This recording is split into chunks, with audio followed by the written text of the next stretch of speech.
What's going on? Welcome on into the Matt Lombardo Show presented by Heavy Sports. I am Heavy Sports senior NFL insider Matt Lombardo. Great to have you back for another week. We have a big show in store for this episode of the Matt Lombardo Show. San Francisco 49ers offensive guard Daniel Brunskill joins us fresh off the Niners 38-10 beatdown of the Arizona Cardinals in Mexico City, capping a weekend where it might have been the biggest weekend of the NFL year, where I think some really hard truths came to the fore for several teams across the NFL. I'm not sure that we've learned more about the NFL this season and where we're heading in the stretch run than we did in week 11. We'll get to all of it. We'll give out the Lombardo Trophy as we do every week. We'll give out my pick of the week for week 12. What a slate of games we have in front of us coming up this weekend as well. And of course, if you enjoy the show, if you love the podcast, please go ahead and subscribe in the Apple Podcast Store, Spotify, SoundCloud, YouTube, all of your favorite podcast platforms, and leave us those 5-star reviews in the Apple Podcast Store. They really help grow the show. Let us know what you like about the pod, what you don't like, maybe a guest or two that you'd like to have on the podcast that you'd like to hear from, and we'll go and get them. But, this was a really big week across the league, and I think the 49ers have really emerged as a threat in the NFC. And certainly, I know the Seahawks were on a bye, so they're kind of out of sight, out of mind. But it certainly feels like after what we saw on Monday night, that the San Francisco 49ers are the team to beat in that division, and maybe, just maybe, the Eagles' biggest threat in the NFC. And we're joined now by San Francisco 49ers offensive guard Daniel Brunskill off a big-time win and a big-time game in Mexico City. Daniel, how you doing, man? Thanks for taking a few minutes. I'm doing great. How are you? I'm great. Happy to have you here, especially coming off of that game. And I know that you're at the facility now. You just got back from the flight from Mexico City. I have to ask, I know you've probably played in Denver, which is one thing. What's the biggest challenge of playing at altitude in Mexico City in that environment? I mean, it definitely got you. That environment was amazing. It was a great crowd to be around. The stadium was awesome. But that altitude was definitely it's a big difference from Denver. Like it was 4 plays and you were kind of huffing and puffing. Wow. How do you prepare for something like that? So the way we prepared, we went to Colorado Springs and trained at Air Force's Academy. They're at about 7,000 elevation, and then Mexico City's a little bit higher than that. But we went there to try to get kind of used to that, breathing in that air. And I think it helped a little bit because I felt like our guys were a little bit more ready for it than Arizona, and I don't believe they did something like that. But I will say, no matter how hard you train, I think you would have to do weeks before you could get used to it, because even with us training the whole week in Colorado Springs, I mean, we were still a little bit gassed. I mean, you could definitely feel it. I mean, I don't think we were as bad, but it took 4 plays and you were kind of huffing and puffing, and those longer drives kind of definitely got to you. Oh, I'm sure. And you guys still go out and hang 38 on them on a pretty good Cardinals defense with a lot of talent there. And Dan, you guys are one of the hottest teams in the league right now. And it looked like you have all of the pieces. The defense is flying around. You have Bosa, which is great. The secondary is making plays. But on offense, you really seem like you've firing on all cylinders again. You can dictate to teams in a lot of different ways. What's clicking so well for you guys right now? Because it certainly feels like, watching from afar, that you guys have turned a corner. I think what's clicking for us right now is just the consistency, and we got some young players that are playing very well right now. And it's just we just got to keep putting and stacking these games together. And so I think, like you said, a lot of things are clicking on offense, and all the guys are working together. We're building great chemistry with each other. And I think that's kind of the key to keep moving. I think our defense has always done well, and it's just kind of the offense is trying to match that. And there's been games where the offense has been able to be there for the defense in case, but I mean, our defense has always been amazing. And so right now it's just kind of the offense is, we have the pieces, we have all these great players that we get the ball to them in space, they can make plays. And right now it's just making sure that we can consistently keep our tempo as we're going, and not let a defense shut us down. And like you said, that Cardinals defense was an amazing defense. And for us to be able to go out there and do what we did, that was a great stepping stone what we need to do this season. And if we can keep stacking on top of that, I think we could be an amazing team. And you talk about all the talent on defense, but you look at that offense, and Deebo Samuel, obviously an all-world talent. I think Brandon Ayuk is one of the more underrated players in the entire league at any position, especially at wide receiver, coming out of that 2020 wide receiver class that was so stacked. But can you talk about what Christian McCaffrey brings to your offense? Because I said it the day the trade went down, and it really looks and feels more and more like it every time he steps on the field that Christian McCaffrey was made to play in Kyle Shanahan's scheme. What has he meant to you guys? What has he brought to that offense? What kind of a difference maker has Christian been? I just think the dynamic threat that he brings, it really puts defenses in bad situations. Like they have to cover him in pass. They have to like stop him in the run. He's even shown that he can throw the ball. Like all those different things, defenses have to respect that. And so that's going to be a lot harder for defenses to be ready for. And so, I mean, just his talent to be able to do everything is pretty amazing. And then also his ability to learn. I think his first game here was the Chiefs, and he got here on the Friday before the game, and then literally spent all Friday night. Like he was in the building till like the coaches were in the building. Like literally, when the coaches left was when he left, and that was late. And so he stayed up all Saturday, making sure he can learn the playbook. And I mean, he's only been here for a few weeks, but like he's got the offense down. He goes and meets with Brock Purdy and makes sure that like he goes over every play before the game, so he knows all of his assignments. He kind of goes through them very well, and I think just having that veteran mentality also brings a huge component to our room, because I mean our running back room was kind of young, and so he brings that veteran style to help those guys elevate their game. And then we've got Elijah back now, which adds another dynamic to the offense. Yeah. And so for his veteran leadership there, I think that's going to be huge for like all those guys in that room. And so, I mean, there's just so many different things, not only just his talent, but like what he brings to the room, what he brings to the offense and leadership wise. I think that's huge just going forward, because it helps our offense keep the consistency that we need, and also just kind of that leadership to get us going in the right direction. And obviously, he was doing what he needed to do, right? In terms of learning the offense, staying late, getting in the playbook, staying until the coaches lock the building at night. But how much did that endear him to you guys, to the offensive line, to your teammates on offense? Because I'm sure you had to see it. I'm sure when you see a guy coming in on Thursday and putting in that kind of extra work and then going out and doing what he did on Sunday in that first game, I'm sure that had to make an impression, right?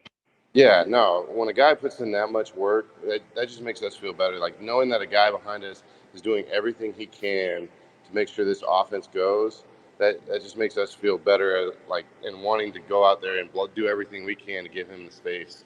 And so, I mean, it's awesome to have a teammate like that. And I mean, there's a lot of times where he comes up to me, he's just like one of the games he said he left a lot of meat on the bone. Like, I mean, he even thinks like there's more out there. And that's so awesome when you have a guy that just, is hungry to be the best, hungry to keep going and getting more and more and more. And so that just makes us feel better, because we just know we can keep going up. Like we're not there yet. We're still going up, and we just need to keep this trend and keep working as a group. For sure. And the other guy behind you guys on that offensive line is the quarterback, Jimmy Garopollo. And it seems like watching you guys from afar that he has a real command of that locker room. And it sure sounds like every time I hear either yourself or one of your fellow offensive linemen talk about Jimmy Garoppolo, it seems like you guys really respect the hell out of him. What makes Jimmy G such a good leader and so successful out there? I mean, like everybody says, he's a winner. I mean, Jimmy goes into every game and he puts in all the work he has to put in. He does everything right. He goes out there, and I think one of the most underrated things that people don't ever see is Jimmy will stare down the barrel. He is a good defender running right downhill at him, and it's unblocked, and say it's either hot or just a missed block. Right. And he will stare it down, and he will make the throw he needs to make. And I've seen it happen over and over and over again. And I think that's one of the biggest respects to a quarterback is even when it's not perfect, he doesn't just shy away and then miss the throw or anything like that. Like there's so many times where he just stares down the barrel and he makes the throw that he needs to make, and helps our team advance to what we need to do. And so we don't want to put him in those situations, but the fact that he's able to do that is amazing. And I think that's where he gets the best respect, because I mean, we've seen in our room and watching that. I mean, that just makes you feel like, when your quarterback is able to do that, that just makes you feel so amazing just because now you just want to block your ass up and have like not my man mentality to make sure that you can do everything you can to give him time. Because when we do, I mean, we watched what he did in Mexico City. I mean, he had a hell of a Yeah. game. Like, and Jimmy can play. He gets the ball out quick. He gets it on time to the places it needs to go to. And when we can do the things that we can help him, I mean, he's one of the best in the league. And so he's done that consistently over and over again. He's won games. And I think people out there don't ever give him the respect that he deserves. But he is one of the top quarterbacks. And, I mean, they can go off the talent all they want, but all that matters is the wins. Oh, for sure. And I think you talk to people inside the league and executives, and I think that they see the wins, they see the consistency. But, that was going to be my next question for you, right? Because he's taken you to a Super Bowl, led you to an NFC title game, and then goes out in Mexico City in front of a division rival, throws 4 touchdowns, one of the games of his life. But he doesn't seem to get the recognition nationally. And I know that that's probably something that as a player you block out, or everybody says that they block out. But why do you think that is? Why do you think when people talk about the top quarterbacks in the league, you have a guy who's as accomplished as Jimmy G is, but just doesn't seem to get that notoriety and that respect nationally? I mean, I'd say it's like fantasy points. Yeah, If you look at right. that, like if people don't score fantasy points or they're not an MVP of the league, people don't really recognize them that much. So they don't really, they're on the back burner, and then all of a sudden, oh, they're playing an NFC Championship game. Oh wow, like I wouldn't have expected that or something like that. I mean, it took Tom Brady 6 Super Bowls before people started giving him recognition, like of how good he was. Like, I mean, people really didn't call him the GOAT after the first 3 Super Bowls. They started calling him the GOAT after he won 6. When he started passing Right. Charles Haley, and it's just like why does it take, like, guys won some of the most games and the most Super Bowls in NFL history, and it takes him that long before he can be considered the GOAT? I mean, and then now he's in a pass happy offense and he's doing very well, but I mean that's just kind of how the NFL is. If guys aren't getting fantasy points, all the stats, and they're not the MVP of the league, people don't really see them that way. But then once they win 6 Super Bowls, it's like, oh wow, this guy's actually pretty good. So I Right. think I Once you think start that's part collecting of the rings, biggest. right? Yeah, I think that's the biggest thing. Is, I mean, Jimmy doesn't have that, but if you just look at his win records, I mean, he goes out there and wins. He's a hell of a quarterback. He's a great NFL player, and at the end of the day, in the NFL, wins is the most important thing. No doubt. And the moment where he returned to that offense, took the reins back, it was had to be a kind of difficult or bittersweet moment, especially in offense. And I'm curious, the moment that Trey Lance goes down in that game and the week that followed, what was that like for you guys? Because this season seemed like it was going to be a completely different plan, different trajectory. This was Trey's team. What was that week like? And did that serve as some sort of springboard for you guys when Jimmy G came in and had this success almost immediately? I think it was just kind of, we had confidence in both guys.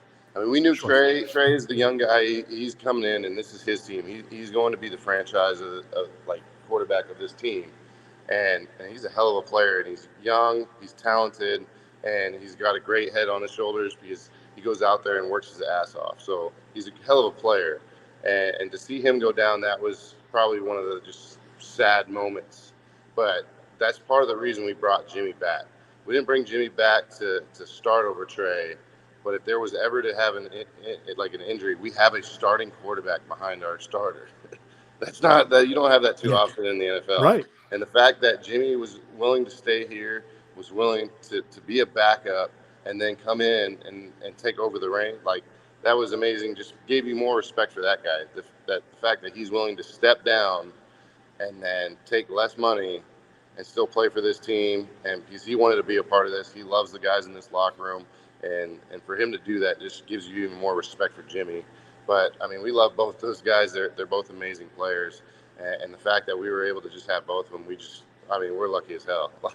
The fact that both guys were willing to be here and work together was amazing, and what happened to Trey is so sad. And he's doing really well. He was at the Mexico City game. Good. He's looking great. Oh, that's great. Yeah, he's definitely moving along. And I would guess he's probably ahead of schedule, but I can't say anything on that. But Oh, for sure. he looks amazing, and hopefully next year he's going to be a hell of a player.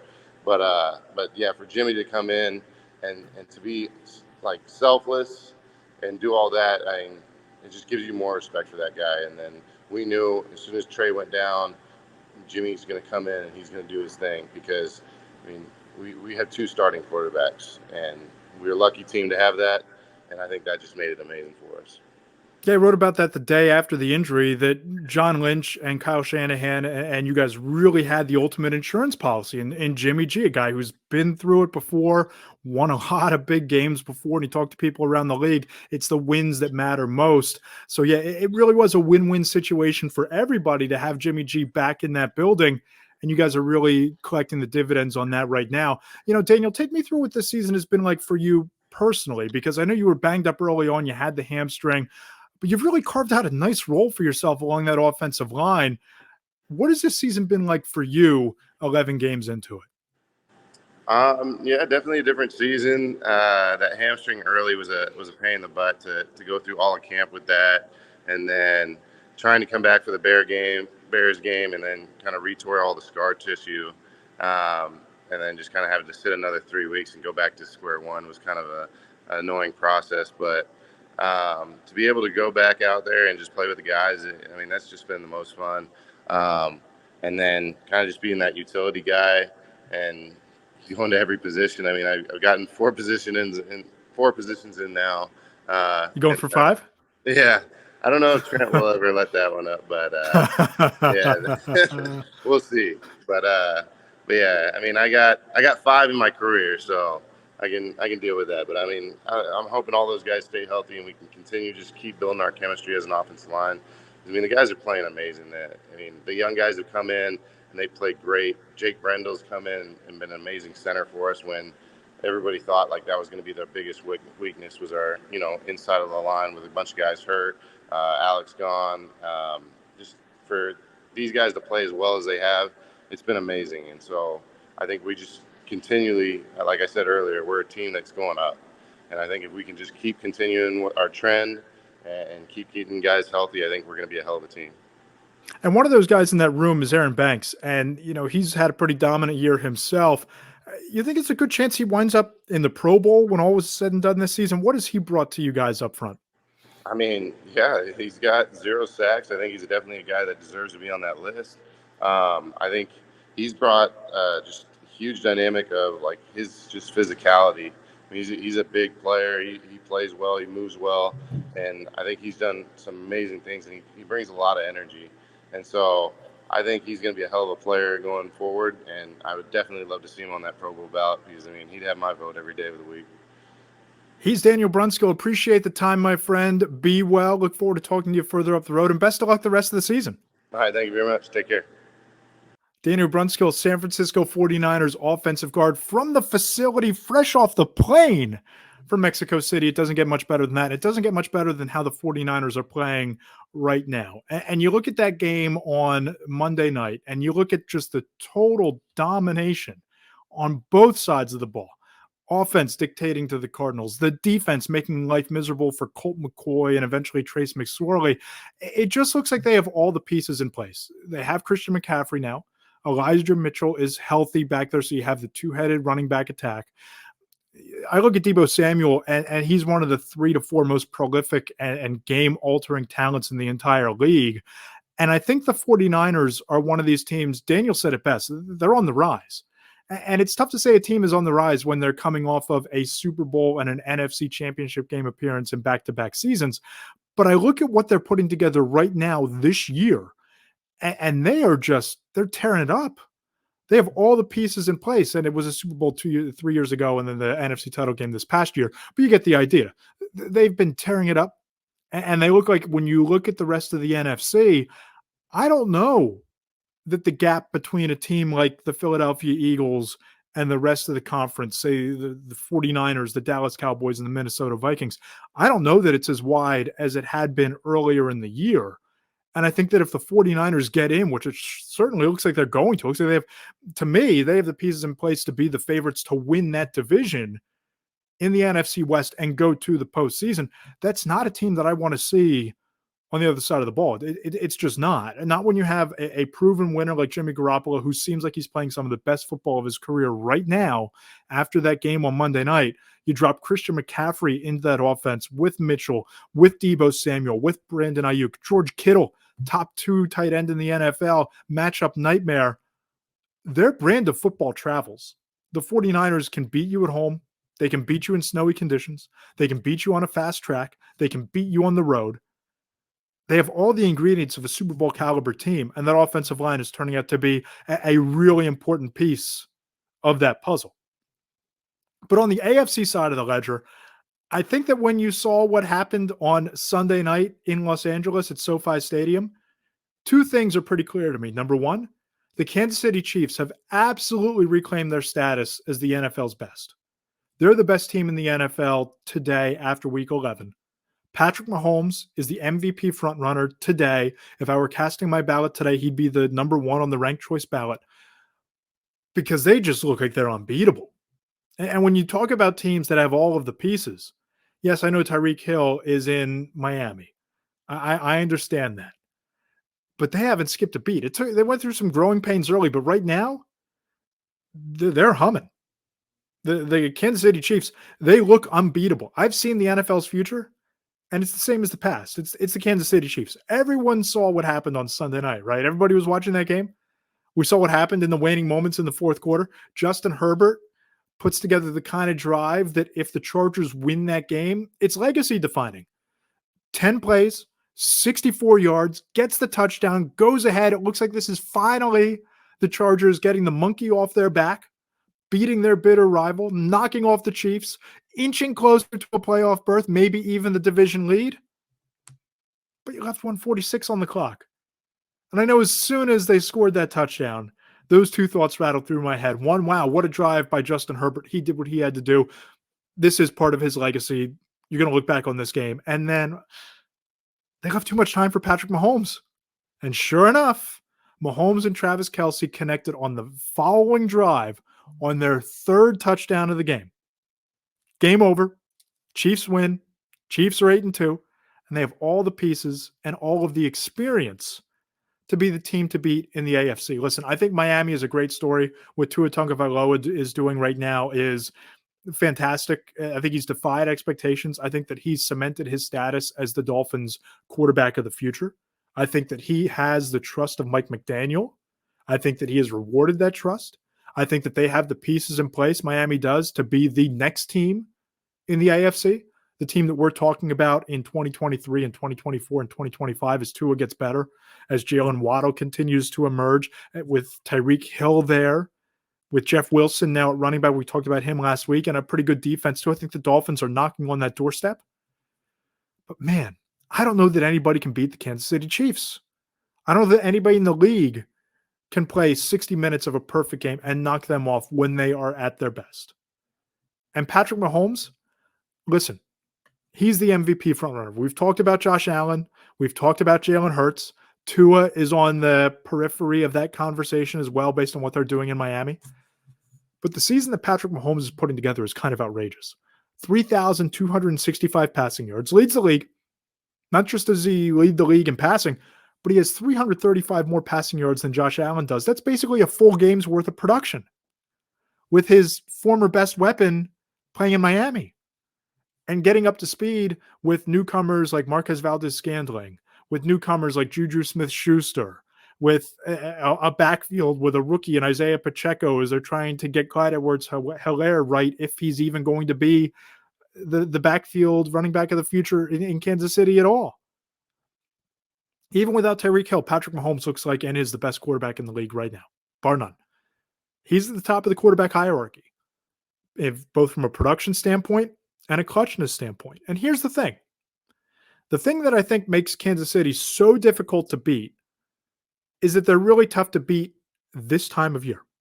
When the games start mattering most, the Chiefs play their best.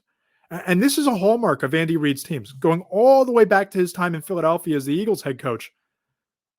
Andy Reid's teams have always peaked in November and December. And it's practically the Chiefs' organizational philosophy: just stay within striking distance for September and October, keep the race within striking distance, stay healthy, and when the weather starts to turn, when the calendar turns to November, it's go time. Then you pounce. And the Chiefs now have the easiest remaining schedule in the NFL. They only have 2 playoff teams remaining on their slate the rest of the way: the Bengals and the Seattle Seahawks. And of course, it's a double revenge game against Cincinnati. And you know I love Joe Burrow. You know I think that when that offense is healthy, they're right up there with Kansas City as one of the toughest offenses to beat in the league. And I think that people sleep on the Bengals. But we all saw what happened the last time Patrick Mahomes had a revenge situation in front of him, right?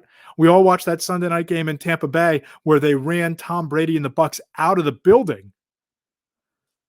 I don't know that Joe Burrow and the Bengals are going to be able to avoid that feat.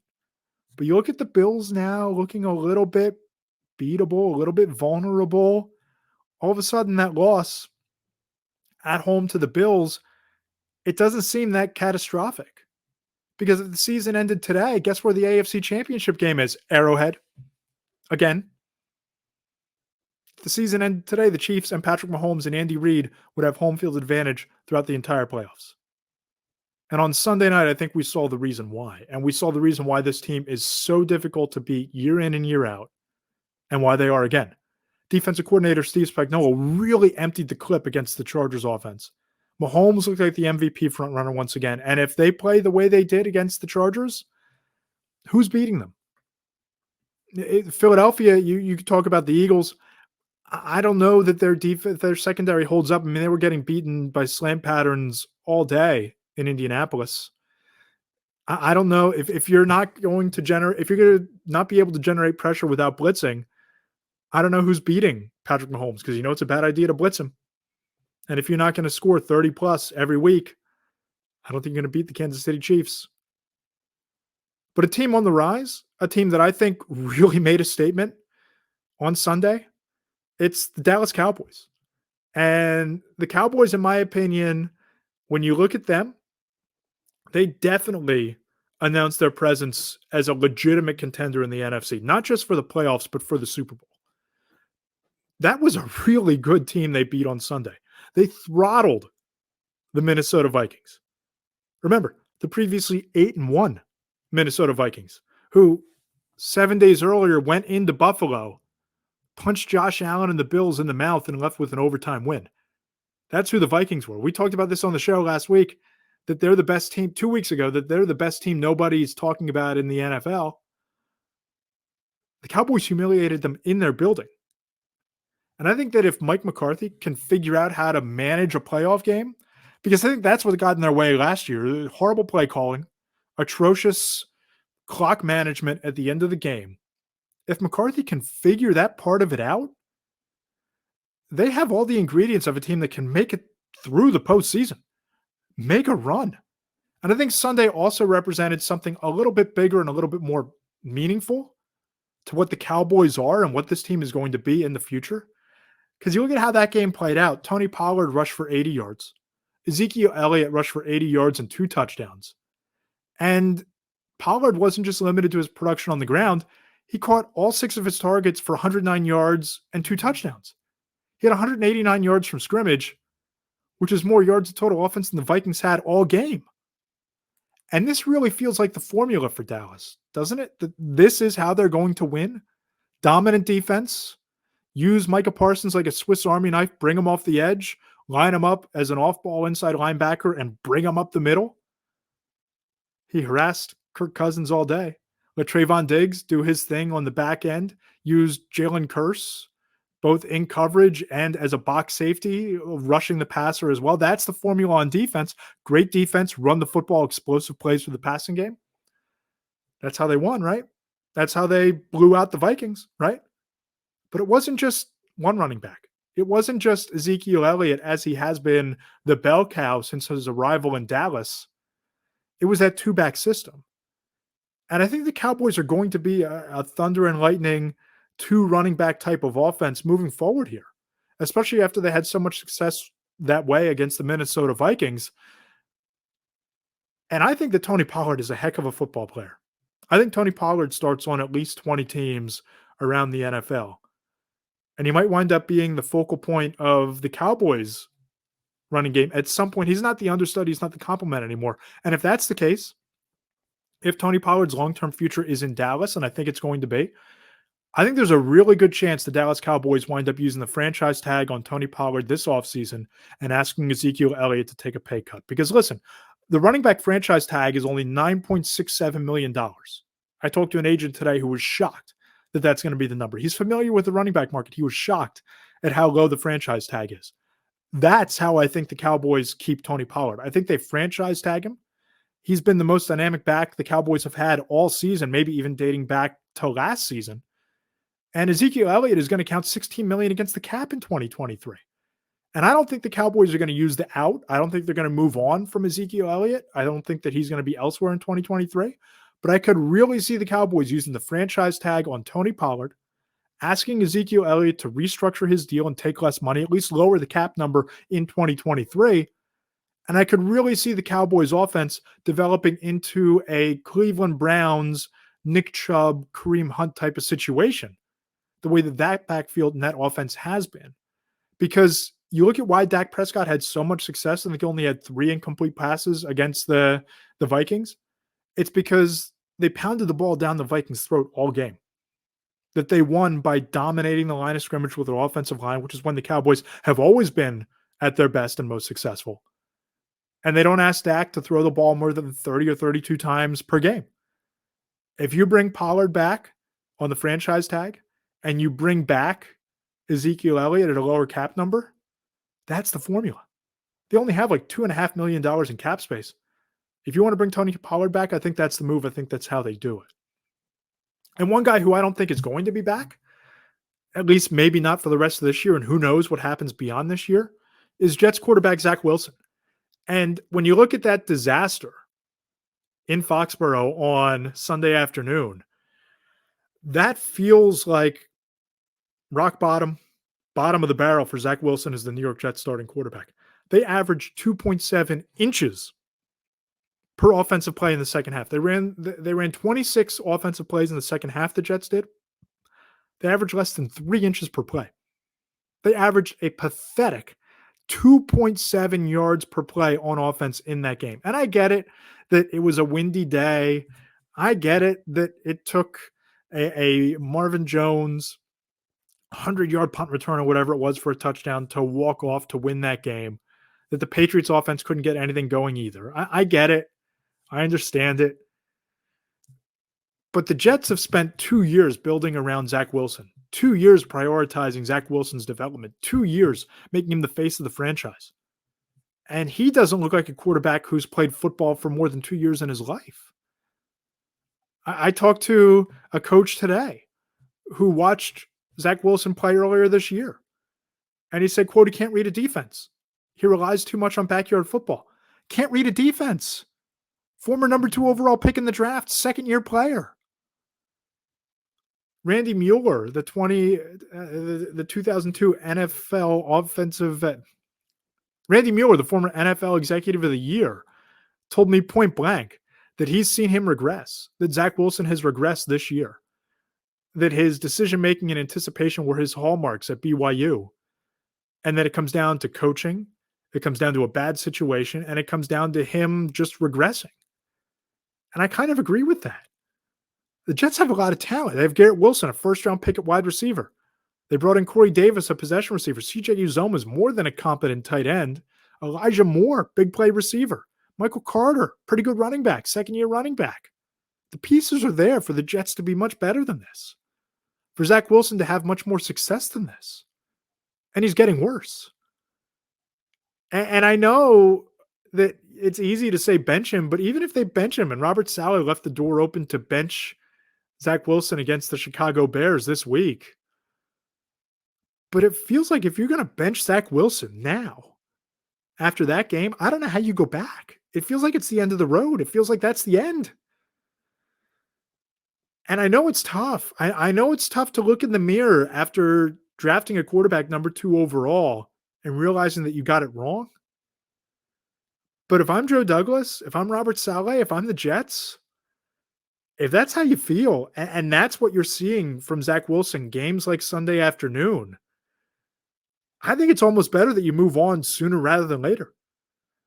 That if you can get a quarterback this offseason, whether it's a veteran quarterback like Jimmy Garoppolo, even if he's available, if the Niners decide to continue with Trey Lance or another rookie quarterback coming in, or if you decide to mortgage the farm again and trade up and go get one of the top quarterbacks in the draft, I think the sooner you admit the mistake and you move on, the healthier your franchise is going to be. It just feels like the Jets made a cataclysmic mistake by drafting Zach Wilson as high as they did. And they failed him in developing too. Let's not put all of this on Zach Wilson's feet. Mike LaFleur, his only experience working with a young quarterback was Drew Lock in Denver. You look at the quarterback coach, and they've had Jimmy Garoppolo in San Francisco. So it's one of these situations where the coaching staff just hasn't been the infrastructure to develop Zach Wilson because he hasn't had a coaching staff around him, or any coaches really, not the head coach, especially a former defensive coordinator with any experience developing a young quarterback. So it's not just Zach Wilson failing the Jets. The Jets failed Zach Wilson too. And I don't know how you come back from that. I don't know how you come back from Sunday. But one team that didn't make a mistake in the draft, one team that hasn't failed their rookie and their rookie hasn't failed them, is Chicago Bears second-round pick Jaquan Brisker. And I watched Jaquan Brisker play, and obviously I've watched a lot of Jaquan Brisker during his career at Penn State, every one of his college games and a lot of his games with the Bears this year. I don't know how Jaquan Brisker isn't getting more conversation as the NFL Defensive Rookie of the Year. Listen, he leads all rookies with 53 total tackles. He leads the Bears with 3 sacks. He's equally disruptive and versatile and effective in coverage as he is as a box safety up near the line of scrimmage. He's forced a fumble. He's recovered a fumble. He's already stepping up as one of the leaders of that defense. You heard what happened after the hit on Justin Fields in Atlanta on Sunday afternoon. Really quick to criticize the officiating after, and there not being a call there on the play where Fields got hurt and injured his shoulder. But I look at Jaquan Brisker. He's a special, special talent. Some guys are really good in coverage. Some guys are really good rushing the passer from that position and throwing their weight around in run support. Jaquan Brisker does both. And I know that the Bears really emphasize defense, drafting Jaquan Brisker and Kyler Gordon early in the draft. And we've talked a lot and criticized Ryan Poles and the Bears a lot for not building around Justin Fields, for not going and getting him one of the top wide receivers in this class or investing in the offensive line. But they got it right with Jaquan Brisker. And I look at the other rookies in this class, and, you know, Trayvon Walker, he's made some highlight reel level plays, freak athlete. Stats aren't jumping off the page. I don't know that he's necessarily made the Jaguars defense a whole lot better. Aiden Hutchinson has been dominant, 5.5 sacks as a defensive end. Brisker has 3 as a safety, 53 total tackles, playmaker. And I think that as this year continues to go on, if the Bears defense plays at the level that it has been, I wouldn't be shocked if Jaquan Brisker gets more pub as a potential offensive rookie of the year. But his name, defensive rookie of the year rather, but his name should be coming up a lot more than it is right now. And, you know, we spent a lot of time early in the podcast talking about the San Francisco 49ers and their emergence, and obviously what the Kansas City Chiefs did against a division rival on Sunday night in Los Angeles against the Chargers. But there's a really strange phenomenon going on in Philadelphia right now. The Eagles win on Sunday afternoon. They come back, right? They go into Indianapolis, and I don't know that people necessarily understand how hard it is to win on the road in the NFL. But they win 17-16 in Indianapolis in a game that very clearly meant a lot more than most do to head coach Nick Sirianni, both because it's a return to Indianapolis where he was the offensive coordinator, both because of how he was pretty upset with how his mentor Frank Reich was fired. You saw it after the game. There's that clip that emerged where he ran over to the sidelines and screamed into the stands to no one in particular, "That's for Frank Reich." We all saw that happen, right? It was a game that meant a lot to that franchise, or at least to key members of it. But yet in Philadelphia, people are hand-wringing and they're worried and they're up in arms about what happened. There was talk about moving on from Jonathan Gannon, the defensive coordinator. I don't understand it. I grew up in this town. I get the fan base. I know that they're a passionate bunch. But Philadelphia needs to relax. They need to relax. Apologies to Aaron Rodgers. Jalen Hurts, 2 fourth-quarter touchdowns, one through the air, and then the eventual game winner with his legs, running it in. Offensive line did its job. You need a great offensive line to win in the NFL. They parted the Colts front seven like the Red Sea, and on a delayed draw, Jalen Hurts takes it in for the touchdown. It was his 6th fourth-quarter comeback, and when you think back to the last 2 weeks, it's not his fault his receiver dropped that ball. The fumble in the 4th quarter against the Commanders, it's not his fault Brandon Graham got flagged for unnecessary roughness, not giving Jalen Hurts, an MVP candidate, the chance to get back on the field and try to put together a game-winning drive. That's not on Jalen Hurts. He made the throw last week against the Commanders. He did what he needed to do to come back and win on the road in Indianapolis. And the 2 weeks leading up to this game on defense, yeah, not great. Not great. You want a hand wring about Philadelphia? Look at the last 2 weeks in that defense. 2 weeks ago on a Thursday night, the Texans rushed for like 168. The Commanders run it down their throats for 152. All the talk leading into Sunday was, here comes Jonathan Taylor. Here comes Saquon Barkley. Here comes Derrick Henry. Here comes Aaron Jones and A.J. Dillon. The Eagles passed the first test. As Howie Roseman has done all since the offseason, he did what he needed to do. He went out and signed Linval Joseph and Ndamukong Suh. They combined for a sack, combined for 7 total tackles. But they held Jonathan Taylor to 86 yards, kept him under 100. 49 of those yards came in the 1st quarter. So the Eagles defense really clamped down and slammed the door, did what they needed to do against arguably a top 3 running back in the NFL. But people in Philadelphia are worried? I don't get it. Listen, I don't think the Eagles are leaps and bounds better than everybody in the NFC right now. You look at the Vikings, you look at the Cowboys, you look at the 49ers. I think they're nipping at the Eagles' heels for sure, but they're still the number 1 seed. They're still, 9-1? 3 teams have started 9-1 in the history of the NFL. 2 of them have gone on to the Super Bowl. Are the Eagles going to be the 3rd? I just don't get. I don't understand why the fan base is so concerned after what they saw. Because to me, watching that game, and again, I'm watching 16, 17 games, whatever it is, on a Sunday. I'm watching everything. I had the Eagles game on one TV, the Giants game on the other, and Red Zone on the third. But watching that Eagles game, it felt more like a character-defining win. That you would put it together and come back in the 4th quarter and get the job done, versus some sort of indictment that they're not good enough to make a run. So I think people in Philadelphia need to just take a breath and realize that they're one of the best teams in the NFL and they have the pieces in place. They have an all-star team in their front 7. There's basically a Pro Bowl defensive line too deep when you look at who they can rotate through now in short yardage and obvious running situations. They have the pieces in place. An MVP caliber quarterback. So they didn't beat the Colts 30-6. Who cares? All right, let's give out the Lombardo Trophy. It's time. Every week we give out the Lombardo Trophy to the individual or unit that made the biggest impression, the biggest statement the prior week. And on Sunday afternoon, Sunday night really, I think the choice is very obvious. It's Travis Kelce. You look at what Travis Kelce did against the Chargers: 6 catches, 115 yards, 3 touchdowns. And when the Chiefs needed a big catch in the biggest moment of the game, Kelce was the guy to bring it down. Kelce was the guy to make it happen. And I know I've said this before on this podcast. I know that I've written it in my column. When Patrick Mahomes and Travis Kelce are on the same page, when they're firing on all cylinders, when they're at their most effective, there isn't a more dominant 1-2 punch, a more dominant dynamic duo in the entire NFL than Patrick Mahomes and Travis Kelce. And they showed you why on Sunday night. And that was a gotta-have-it game for the Chiefs. That gave them some breathing room in the AFC playoff race.